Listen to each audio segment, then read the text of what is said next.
We've been talking about enthalpies. Enthalpies can be positive endothermic or negative exothermic. We've been talking about phase changes. So we go from a solid to a liquid to a gas.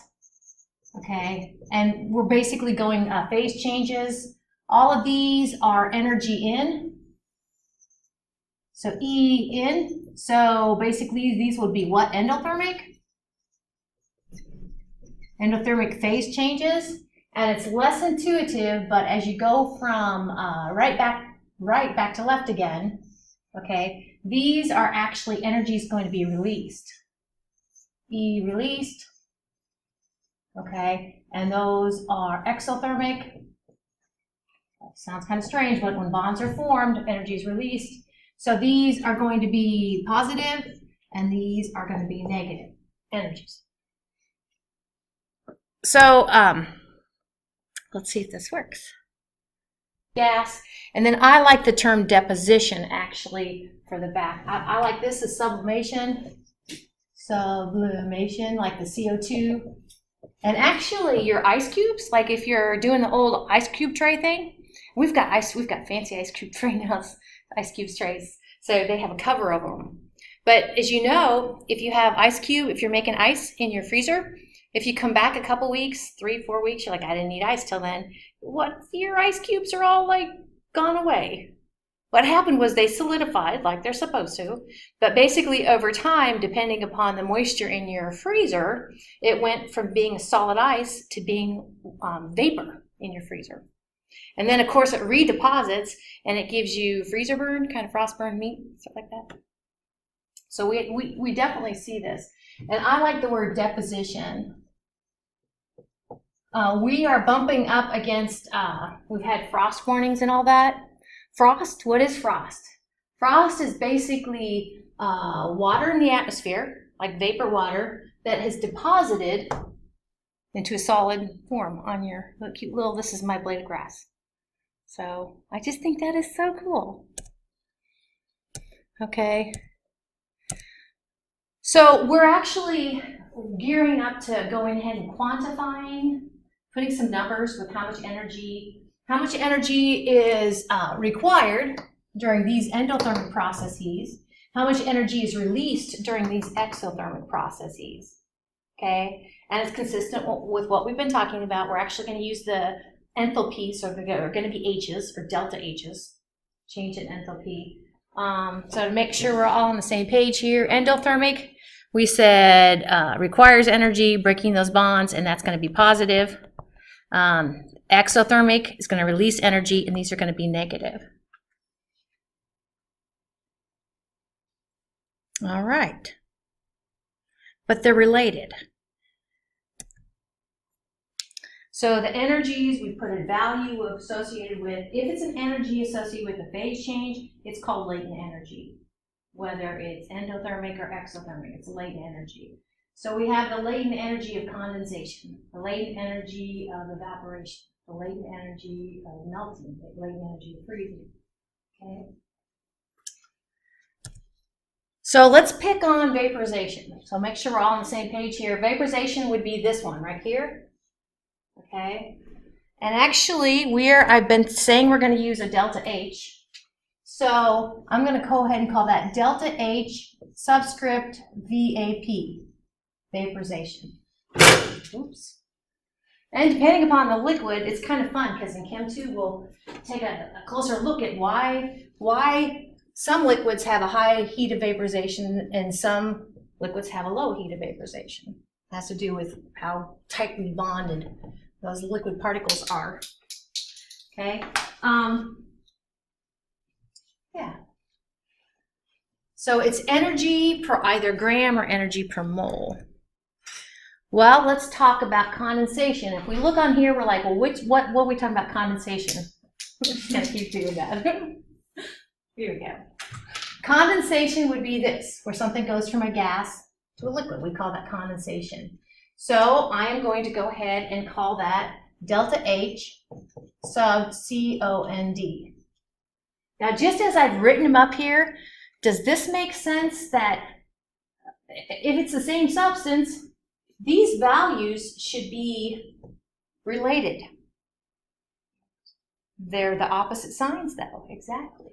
This guy is going to be less than 0, and this guy is going to be greater than 0.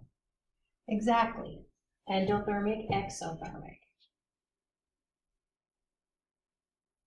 Did I do that right?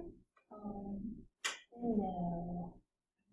I did it wrong. Thank you. Okay. We'll erase the evidence. So this guy is positive. This guy is negative. Final answer. Yeah.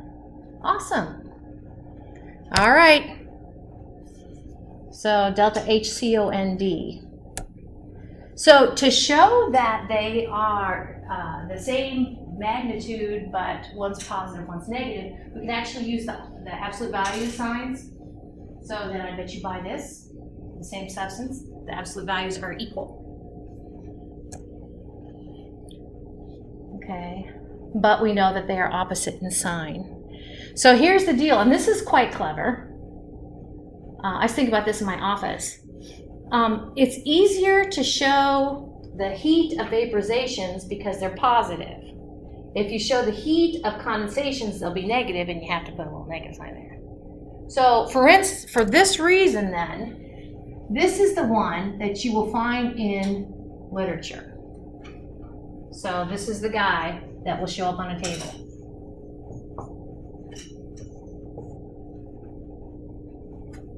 But, so if you need the heat of condensation, all you got to do is grab the heat of vaporization and slap on the negative sign. Okay? I don't think that should be elevated to the thing, don't blame me, but that's the way it is. All right, well, let's switch it up. You might be like, phase change, fusion, what? So for whatever reason, and you'll do fine with it, but anytime you see fusion, think melting. Okay? Melting. Go from a solid to a liquid. So solid to a liquid. So actually, this is delta H sub fusion. And here I go. It's equal to delta H sub melting, but just if you want to be cool about that, you know, in physical science, we don't talk about the latent heat of melting. We talk about the delta H for the latent heat of fusion. Okay, it's all about being cool. So it's kind of like, little asterisks here. It's kind of like it was over here, okay? So again, we can talk about fusion and we can talk about freezing. So under this one here where liquid goes to solid, I'm going to put delta H of freezing. Makes sense, delta H of freezing. We freeze our ice cubes, they go from liquid to solid. Anything goes from a liquid to solid, it's going to be exothermic, giving up its energy, cooling, forming bonds, okay? And that is that. So then we have a similar relationship here between the enthalpy of fusion, enthalpy of freezing, delta H of freezing, and the enthalpy of fusion, delta H of fusion. Okay. So they're equal in magnitude but opposite in sign. They have the same value, but you gotta slap a negative on it if you're talking about exothermic freezing. But you're only gonna find fusion, which is melting, the endothermic one on the table. All right, heats of fusion. I should look at that one day. So these are some elements and some compounds, and it'll become maybe more obvious why the first column says the transition temperature. By transition temperature, I mean the temperature at which they will tip from either being solid to a liquid, okay? That's a transition temperature. Notice our energies can be either latent energy joules per gram or energy per mole. And actually, we should be able to go back and forth between those two just knowing the molar mass. You're like, I can do that. Yes, you can. So that's this transition. That's these energies over here. And then for the same substances, this is these energies over here. What would you say, let's pick on water, because we are going to pick on water here in a minute, do a problem with water changing its physical phase. Things you know about water, the Celsius temperature scale, it's going to transition between a solid and a liquid at 0 Celsius, transition between a liquid and a vapor at 100 degrees Celsius. But check out, if we just focus on energy per gram, yowza, energy per gram. It's a lot less energy required and given off as it transitions between the liquid and the solid, versus over here, we have it transitioning between the liquid and the gas. That's why. See, is this how this works? I'm pretty sure. So if you've ever heard like a steam burn, like, you know, you have water boiling on your stove and you get your arm over it and it's just water vapor there. That's why steam burns are so crazy back in part. Because in order for the water to transition from a liquid to a gas, it's been pumped for a heck of a lot of energy. So when it transitions back from a gas to a liquid on your arm, so anyway, so these are the transition temperatures and the energies. These would be, just to make sure, again, we're all on the same page. At the top of here, heat of fusion, I'm going to put delta H sub fusion. Notice you can't say delta H sub F, that won't work, because it could be freezing, fusion. And over here, I'm going to put delta H sub vap, heat of vaporization. Okay, so I have two problems. I must be talking 100 million miles an hour. But anyway, somebody's got to slow me down if I'm talking too fast. I don't know. So two problems we're going to do. And this one's going to kind of go back and forth a little bit.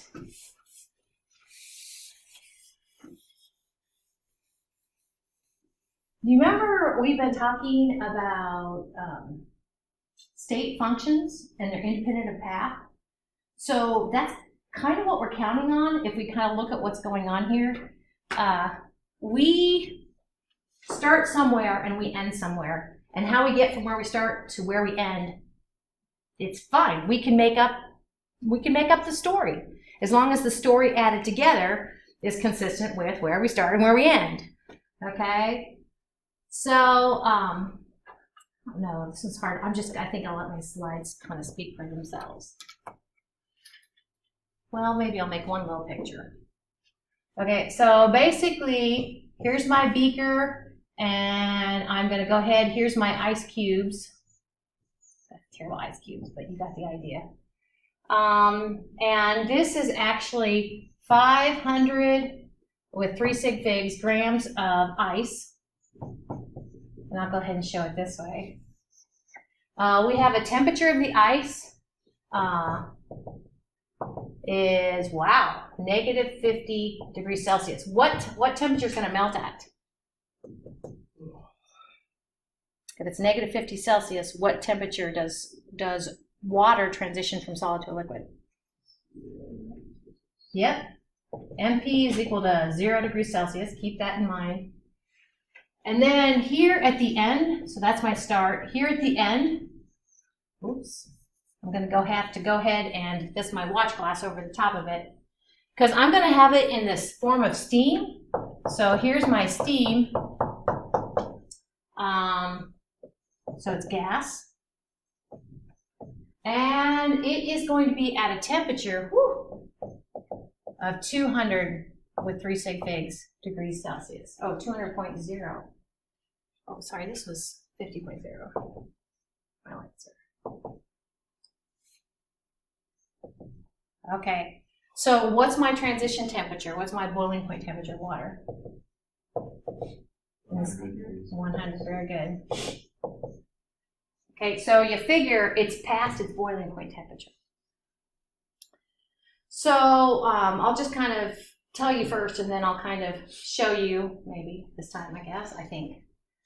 We're actually going to tell a story of the water going from very cold solid to jacked up gas. And we're going to make it stepwise. So actually, and I'm going to do these in terms of Q, which is the change in thermal energy. I'm going to, and it's going to look a little different on my slides, but I'm going to, for my first thing, so I'll call it Q1, I am going to go ahead and take this mass of ice right up to the point where it's going to melt. So I'm going to call that heat the ice, heat ice. And one of the things we know about if you heat something, we know that the amount of energy you put into it, Q, is equal to the mass that you're heating up times the specific heat of the thing that you're heating times the change in temperature that that object observes. So I've got this right at the transition temperature. It's still a solid. My next step, Q2, I'm going to go ahead and melt that stuff. But I'm going to keep it at 0 degrees Celsius. I don't want to confound what I'm looking at. So I'm going to melt ice. And we haven't done a problem like this, but you remember a minute ago, like we had the heat of fusion and it was like, was it 200, 300 something? It was pretty low compared to the heat of vaporization. But like it was 236 joules per gram or something like that. All I got to do, don't make it harder than it is. All I got to do, Q here, is equal to the mass that I'm melting times the heat of fusion. That's it. Spell fusion? Oh my goodness. That's it. And then I'm telling my story, and so now it's all liquid, and now I'm going to take it to the next transition temperature. I'm just going to go from, I'm going to keep it a liquid, I'm going to go from 0, which it all melted at, to 100, so it's just on the verge of boiling, still liquid. So that's going to be my Q3. I'm going to say heat, it's water now. Heat my water, heat my liquid water. I better put liquid. Heat liquid water.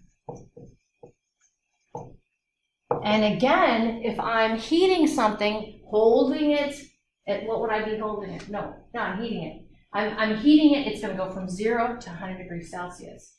Here's where actually I'm going to go back to the Q, the thermal energy I need to pump it with is equal to now the mass of the water, specific heat of liquid water, change in temperature. So that would be 0 to 100. Got 2 more Qs. So why do you use the H? Delta H? Yeah, delta H. We didn't use The second one. delta T. We didn't use delta T. We just kept it at 0 Celsius. The heat of fusion is from the table. That was a few slides ago. This one right here. Yeah. So we're going to use, what was it, 338? Oh, okay. Yeah. Okay, got it. Yep. So now basically we have it at 100 degrees Celsius and it's liquid water. We're ready to go ahead and vaporize. Now this is where we get to use that really high heat of vaporization. So Q4 is going to be vaporized liquid water. And to do that, we're going to do kind of like we did for the melting ice. We're going to simply say that Q is equal to the mass of the water we're evaporating times that delta H vaporization, which is high for water. Whew. Now we have it in the right phase for the final end of our story, but we have to jack up the temperature. So we're close. So my Q5 is going to be equal to heat the vapor. And when I'm changing its temperature from 0 degrees Celsius to 200 degrees Celsius. Okay, so to do that, I'm going to go back to my Q is equal to mass of the vapor I'm heating, the specific heat of vapor, times the change in temperature that vapor undergoes. So, and we can add all these together and I'll get my Q total.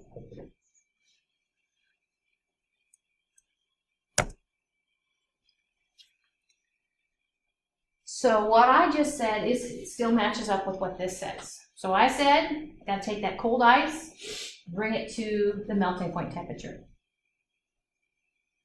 I said, go ahead and melt it. Said, go ahead and take the water now and bring it up to the boiling point temperature. Okay. Then go ahead and make it go from liquid to a vapor. And then go ahead and heat up your vapor. So that's your Q through 1 through 5. I described it up here. This is to try to kind of show you how what that might look like. So here, it's hard to read the little monitor thing, but here we have ice water at -12°C. The point here is that you can still visibly see ice cubes here, but given 10 minutes later, basically that -12 is no more. The water and the ice, or I shouldn't say the water, the ice has gone ahead and warmed up to the transition temperature, 0°C. Okay. 30 minutes later, it's still at 30°C, but if you compare B to C, you have done some melting. So that's where your thermal energy has gone. And then last but not least, here D, and again, it's hard to see, but D has no ice cubes in it. So D here, finally the temperature of your solution is warming up because it has no more ice in it. So the 0 is 22. Okay. So those are now when working a problem like this, you have to stay organized. You have to stay organized when you're working any problem. So this is actually an energy diagram. So think of it, along the y-axis we have temperature, and along the x-axis we keep pumping energy, pumping energy. Did I say that wrong? Yeah, that's the right. X-axis we have pumping energy. So this is 0 energy added, and this is actually just kind of accumulating the energy that you totally added. So this first little bit, notice the temperature is changing. This was the deal where we are raising the temperature of the solid. So we're putting in that amount of energy to raise the ice from -50 to 0. This plateau here, not so surprising, it's staying at 0°C. But here we're adding energy. How much energy? This much energy, which is more than this energy, isn't it? To go ahead and melt it. So once it's melted, now we have a liquid. And this would be our Q3. We're going to go ahead and raise its temperature from the melting point to the boiling point. Okay, that's our Q3. And then we have another plateau. Check out the length of this plateau. That was the latent heat of evaporation. Okay, we have to pump it, pump it, pump it, pump it, pump it to get it to go ahead, transition from a liquid to a gas. That's our vaporization. And then once it's all gas, we're going to go ahead and pump it again to get its temperature to go up. That's kind of an energy diagram. So let's do it. So step 1 looks like this. This was where we are heating the ice. So you have to get your wits about you and recognize the elements that you need to put together. So we're going to use Q is equal to MC sub P delta T. Now here's the deal. You might be saying, I specific heat of water, Mrs. Snipes said I need to memorize it, and you do, but that's liquid water. So the specific heat of solid ice is 2.06 joules per gram degrees Celsius. Remember the thing about the Kelvin and degrees Celsius, they're interchangeable. We can get our delta T for step 1 by taking the final minus initial. And the final is, for this step, is 0, and the initial was 50. -50, oh, excuse me. So if we subtract a negative, that's like adding. Our delta T is 50.0 degrees Celsius. Remember when you're working these, make sure you bring the units along as you plug and chug. So Q1 then is equal to 500 grams over 1. I usually put over 1 because I like my units on my specific heat have numerators. Units with numerators or denominators. So 500 grams over 1 times 2.06 joules per gram degree Celsius times the delta T was 500.0 degrees Celsius over 1. And check this out. Yes, I have gone from Celsius to Kelvin, or from Kelvin to Celsius. That's okay. 3 sig figs. Oh, sorry, one more step. We talked about this before. I am going to go ahead and convert from joules to kilojoules. So I'm going to introduce a term 1 kilojoule over 1,000 joules. 3 sig figs, and you're looking at 51.5 kilojoules. And a good question would be, Mrs. Snipes, when do I know that I need to go with kilojoules instead of joules? And it's a little bit of kind of what your problem's looking like. So like if we didn't pack it up into kilojoules from joules, we would be looking at what, 51,500? We do a little bigger number to manipulate. All right, the next Q, we said now that it's heated up, we need to transition it.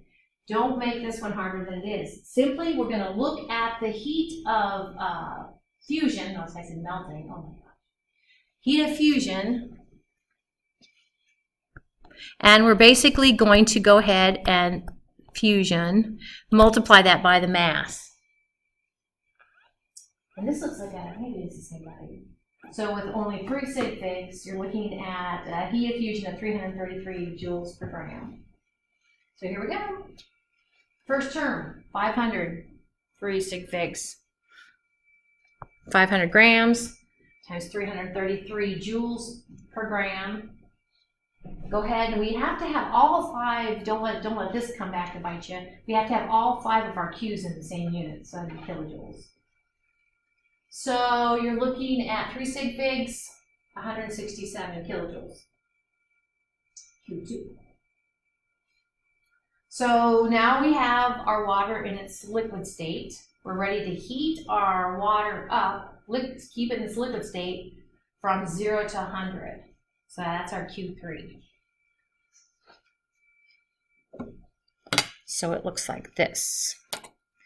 So when we're heating it up, we're going to use our Q is equal to MC sub P delta T, where yes, now finally the C sub P is the 4.184 joules per gram degree Celsius that we learned about for liquid water, specific heat of liquid water. Our delta T, it's always final minus initial, so the final is 100, the initial is 0, and that makes a nice even 100. 100.0 degrees Celsius is our delta T. So plugging in that Q looks like this, where the first term is the mass of the liquid water, 500 3 sig figs grams, times that 4.184 joules per gram degrees Celsius, times the delta T, which is 100.0 degrees Celsius. Get it into kilojoules. We need to introduce 1 kilojoule over 1,000 joules. 3 sig figs.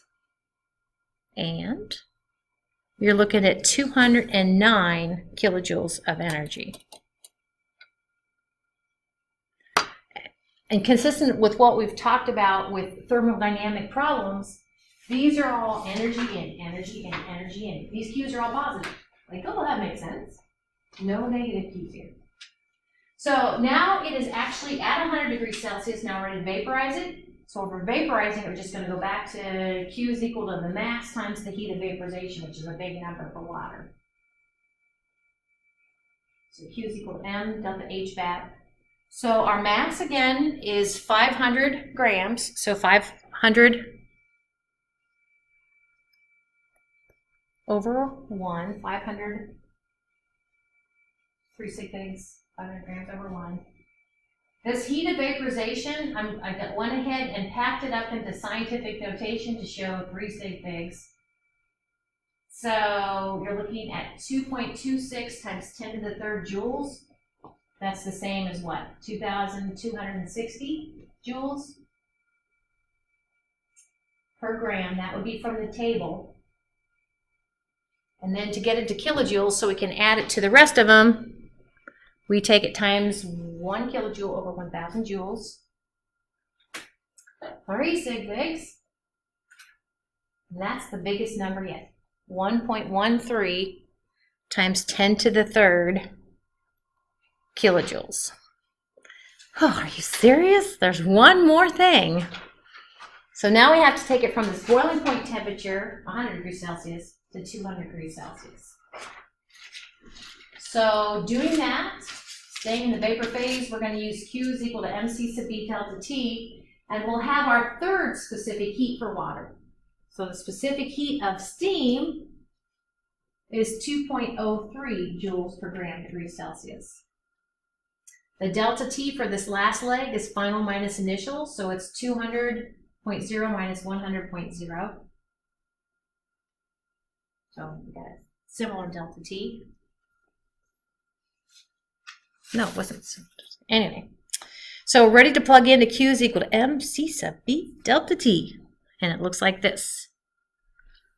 So Q is equal to the mass of the steam, which was 500 grams, 3 sig figs, times the specific heat of the steam, 2.03 joules per gram degrees Celsius, times the delta T of the steam, from 100 to 200 was 100.0 degrees Celsius.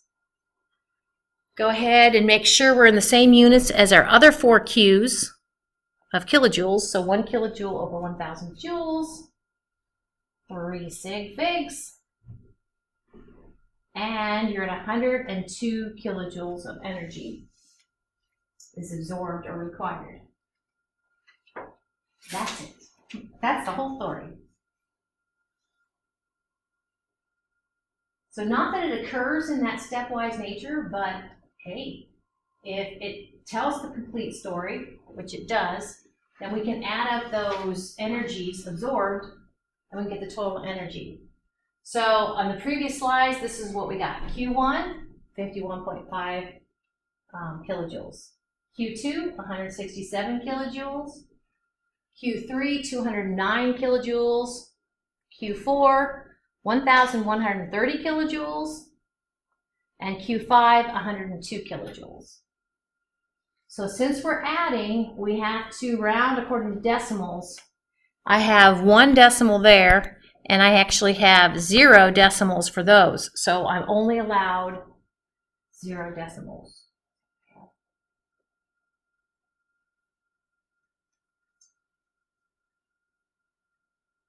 Oh, wait a minute, no, that's right. Actually, I have 0 there, there, and there, and this guy right here is rounded to the nearest tens. Oh, drat.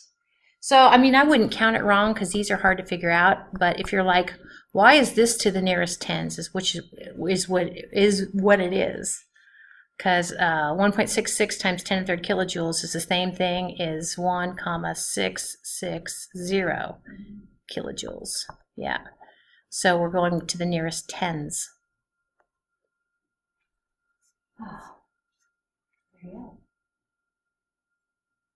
Now sometimes you're just like, Mrs. Snipes, would you have me doing this on the test? No, but I might pick up elements. You know, 3 things instead of 5 things going on. So this is what you guys just did. So I got us at 6 minutes. I think we'll be okay. I'm going to do one more for you. Well, we're going to do one more together, however you want to look at it. And like the last 5 to 10 minutes before lecture, I kind of changed up how I did it. So I hope my slides aren't totally butchered. Because sometimes you're working problems like you think of it this way and you know I think of it that way. So I probably would do an answer key and two years later go back and say, why did I work it that way? Well, let's draw a picture of what this is describing. I do have my notes here. So it looks like this. We have a beaker of water. I guess the first information is given about ice cubes. I'm going to put some ice cubes in this water. This is my ice.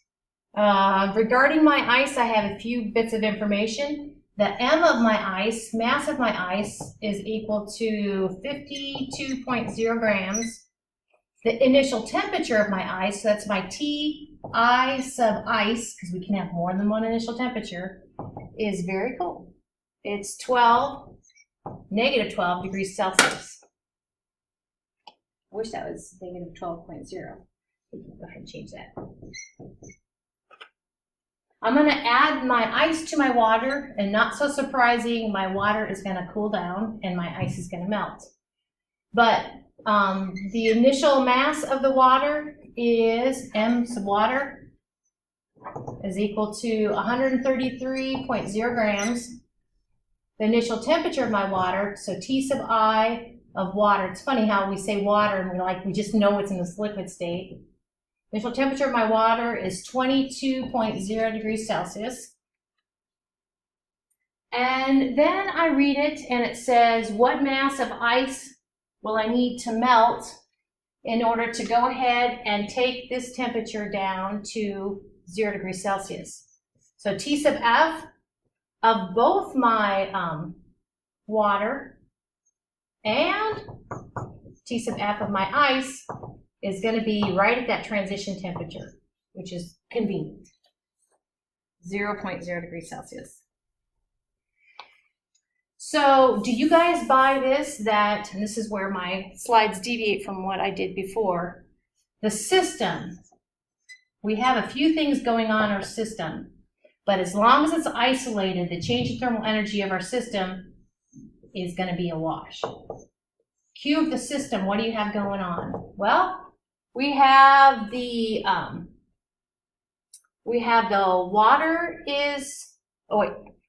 ice is warming, so I'm going to put Q sub warm up that ice because it's starting at negative 12. Just like we did before, what am I going to warm it to? My transition temperature, which coincidentally has to do is also my final temperature. So I'm going to warm my ice. And then I'm going to melt my ice, Q melt ice, okay? And the other thing I have going on, don't forget, when we step back, is this is going to cool down. So I'm going to call that Q of cool water. All right, makes sense? So what we did before, coming off the heels of this, does this make sense for warming my ice? I'm going to use Q is equal to MC sub P delta T for ice. Melting my ice, I'm going to use Q is equal to mass times that delta H of fusion. For cooling my water, I'm going to use Q is equal to MC sub P delta T for my water. So just to kind of give you an idea how that works. On this slide, I've got some more information that will be helpful. The transition temperature you already know, 0 degrees Celsius for water to melt. The specific heat of water. So over here, for my water, I'm going to put C sub P of water, liquid water, 4.184 joules per gram degrees Celsius. I'm going to need to know the specific heat of ice, so I'll put that over here. See, that's why I like drawing a picture, because you like have my ice here, my water here. My specific heat of ice is, I think we've run into it recently, 2.06 joules per gram degrees Celsius. And the heat of fusion of ice, that's at 333. So my delta H fusion of ice is that 333, and that's in units of joules per gram. All right. So yeah, I know that it's different than what you guys have. So here in my notes, I say I changed it up a little bit just before it came here. So I'm like, so let's understand what's going on within our system. And that's what I put on the board. What's happening? Q of the system, and if it's isolated, it's equal to 0, change the thermal energy of the system. We have three things, three terms. We have Q of, what I call it? Q of warming the ice, warm ice, plus Q of melt ice, kind of stepwise. And then we have Q of cool water. Those three things. Does this make sense to you? These first two terms are going to be endothermic. And this last term is going to be exothermic. Give up energy as it cools.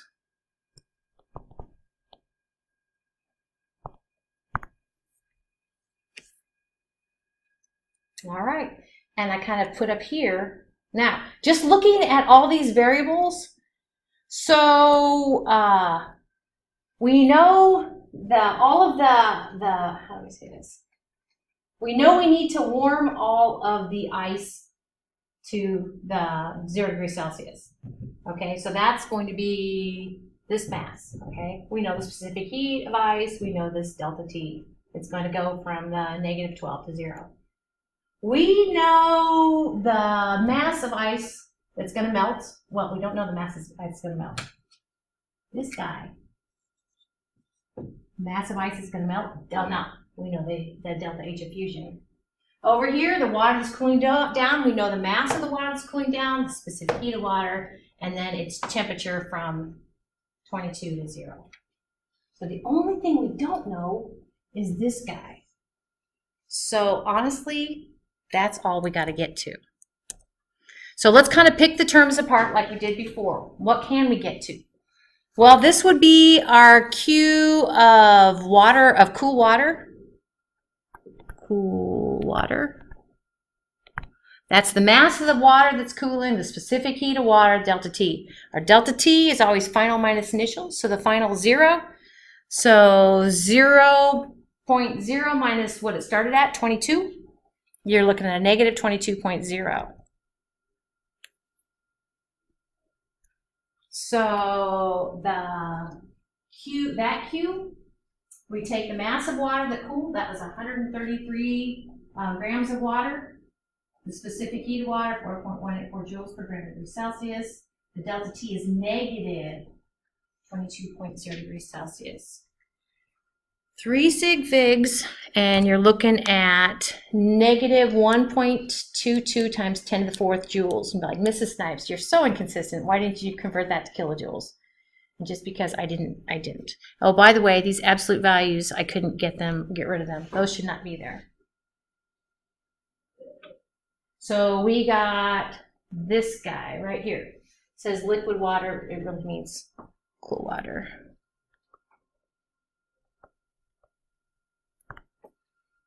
All right. So what about the Q to raise the ice from its negative 12 to its 0? Well, let's see what that would look like. The delta T is final minus initial. So you're looking at, when you take and subtract a negative, that's like adding a positive. So your delta T is 12.0 degrees Celsius. So if we plug in for all of that ice to warm, we're going to have to take the whole mass of the ice, which is 52.0 grams, times the specific heat of ice, 2.06 joules per gram degree Celsius, times the change in temperature of the ice to go from negative 12 to 0, and you're looking at delta T at 12.0 degrees Celsius. So that gives you 3 sig figs. You're looking at that Q is 1.29 times 10 to the 3rd joules.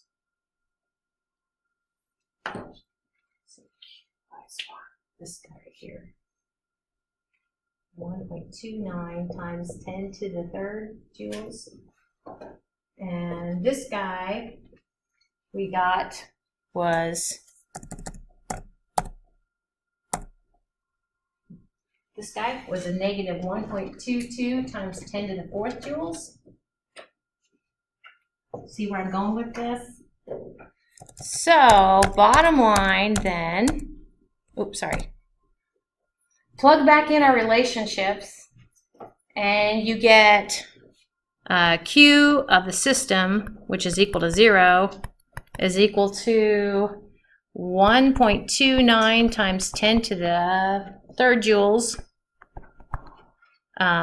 plus Q of the melt ice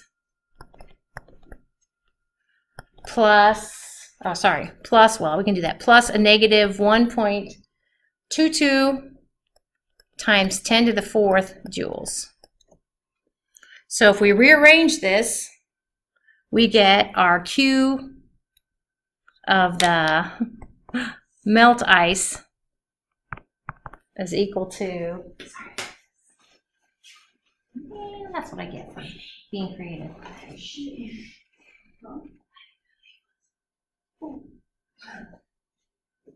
So if we take, what we'd have to do, we'd have to move that over to the other side. So 1.22, 4 minus 1.293 equals, I got 1,009, or got,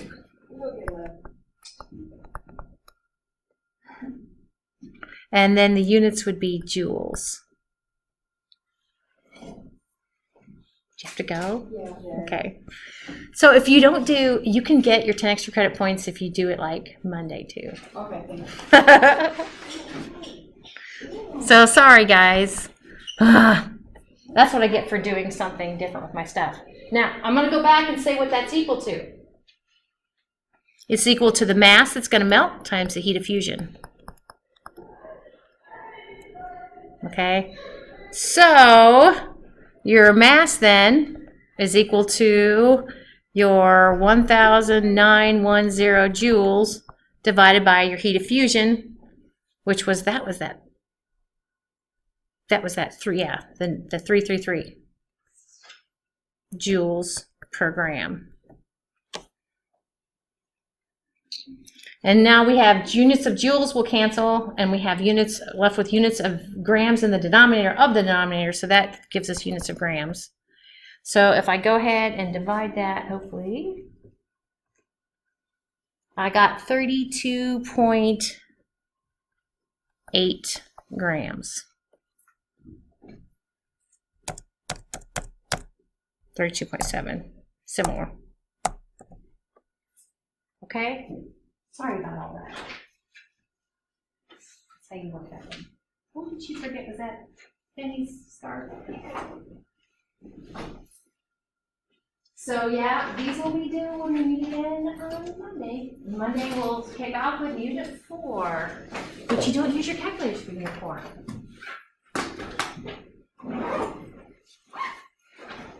So anybody, you can do it today or tomorrow, or today or Monday. I'm excited.